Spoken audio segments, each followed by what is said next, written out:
Yung tinatawag natin theologically. I can explain this to you theologically. Yung may kasamang exegesis. Naunawaan nyo?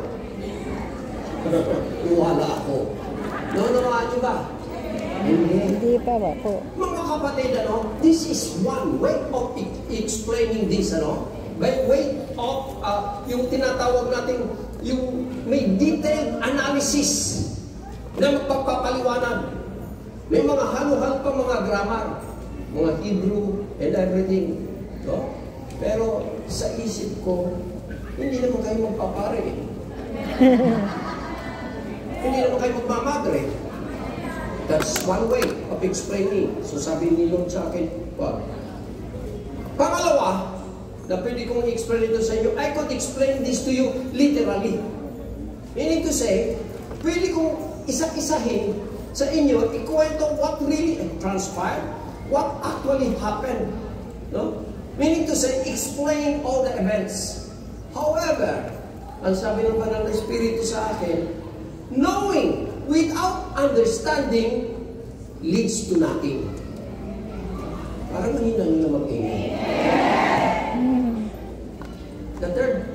The third way na inano sa akin ng Panginoon is yung tinatawag natin symbology.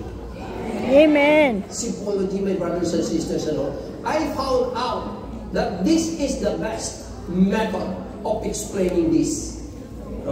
Ito yung tinatawag natin El Shaddai spirituality. Amen. When we were in the Philippines, kung kami nag-aral doon, we had a subject given to us, symbology. Huwag nyo nang pahirapin pa ang mga nakikinig. Naghapon na sila nakaupo dyan, simplihan mo na lang ang paliwanag mo.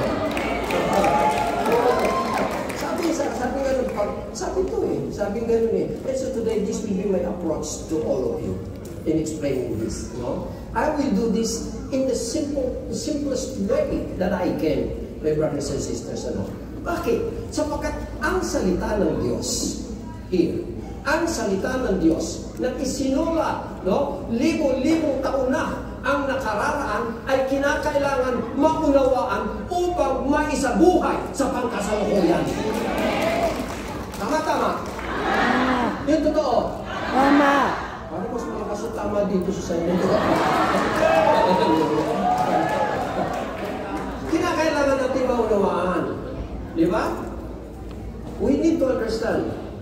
Lagi ko itong inuulitan, in the prayer meetings I have been in so many prayer meetings, and I notice na sa gawain katulad nito, anywhere I go, there are only three kinds of people that attend. Tatlong klase. In terms of understanding, meron yung there are those that do not understand.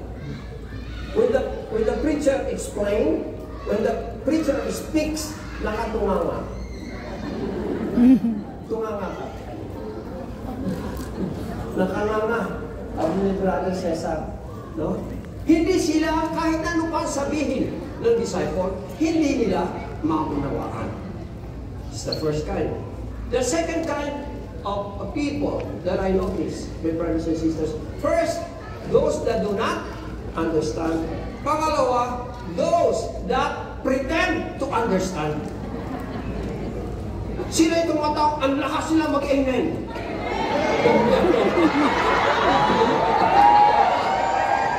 Sila yung malakas magbalakbak sa Panginoon. Pero yung sinabi kanina ni Brother Omar, pagdating na ng problema, asa na? Nawawala na. Nag-left the group na.